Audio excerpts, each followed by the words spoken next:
groupe, c'est ce qui va vous permettre de partager votre chatbot à vos élèves. Euh, on va d'abord créer un groupe, donc je vais cliquer ici sur la petite croix à droite de mon groupe, je vais entrer le nom de mon groupe, donc classiquement c'est une classe 1. Donc par exemple, je pourrais dire terminal A, allons-y. Là, je choisis la matière du groupe, si jamais vous avez choisi plusieurs matières pour vous. Je vais choisir une couleur. La couleur simplement pour moi, c'est simplement pour ma présentation à moi, pour mon interface. Je vais cliquer ici pour créer le groupe et je vois que j'ai ici mon groupe qui apparaît ici en anglais. Pour simplifier, on va créer un autre groupe peut-être. Donc imaginons que j'ai une terminale B que je vais mettre en jaune cette fois. Bon, je peux en mettre autant que je veux. Je peux aussi changer de matière, pourquoi pas. Voilà. Ensuite, ça va être assez simple, c'est qu'on va simplement glisser nos chatbots dans les groupes. Donc par exemple, si ma classe de terminal A en anglais, j'ai envie qu'ils aient accès à ce chatbot-là et à ce chatbot-là, j'ai juste à glisser mes chatbots dans mes groupes. Je peux faire l'inverse aussi, hein. Si je veux que dans le groupe terminal B, il y ait ce groupe-là, ce groupe-là, ce groupe-là, voilà, par glisser-déposer, ça marche très bien. Quand je survole mes groupes, il va y avoir une petite pastille qui va m'indiquer à quel groupe ils appartiennent. Donc ici, par exemple, j'ai 2 groupes, je le vois ici. Je peux ajouter un 3e groupe et comme ça, j'aurai mes 3 pastilles. Si je veux voir seulement les chatbots qui appartiennent à ce groupe-là, je clique dessus. Et donc j'ai un filtrage qui se fait.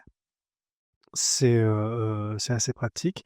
On peut aussi cliquer directement sur les petites pastilles et voir le groupe. Donc là, on n'aura que les groupes, que les chatbots du groupe Terminal C.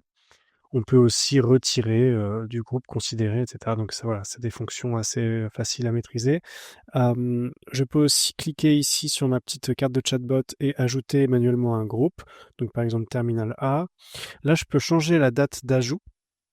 Ça va faire apparaître le chatbot à une autre date pour l'élève. Par exemple, si je veux, je sais pas, j'ai créé un chatbot il y a 2 ans que j'utilise à chaque fois.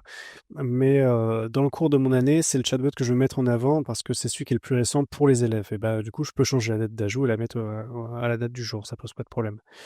Donc là, je peux faire un multi-ajout, c'est-à-dire que je peux dire, OK, toutes mes terminales, voilà, je vais tout sélectionner et je vais ajouter ce chatbot à toutes mes terminales et c'est parti. Ça rentre partout.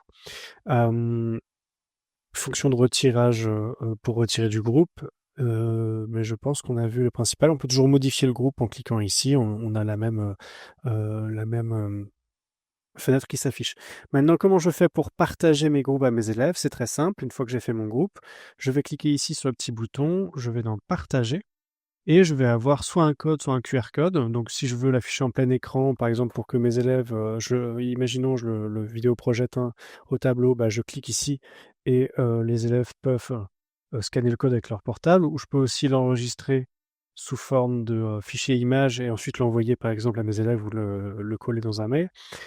Je peux, si je clique ici sur ce bouton, je vais avoir dans le presse-papier un modèle d'email que je pourrais ensuite mettre dans la messagerie. Si je veux envoyer un mail aux élèves pour leur dire on est sur une application qui s'appelle Un cours un bot, vous pouvez utiliser ce code pour vous abonner à mes chatbots, etc. Donc voilà, il n'y aura plus qu'à faire coller et ensuite ça sera dans votre mail. On peut aussi simplement cliquer dessus sur le code pour qu'il soit copié dans le presse-papier. Dans tous les cas, vous avez ici un code que vous devrez envoyer à vos élèves et c'est les élèves ensuite dans leur interface qui auront la possibilité d'ajouter directement votre groupe et donc ils vont voir votre groupe et dans votre groupe ils vont voir les chatbots que vous y avez ajoutés et ils pourront donc interagir avec ces chatbots comme ils le désirent. Voilà pour ces fonctions de groupe.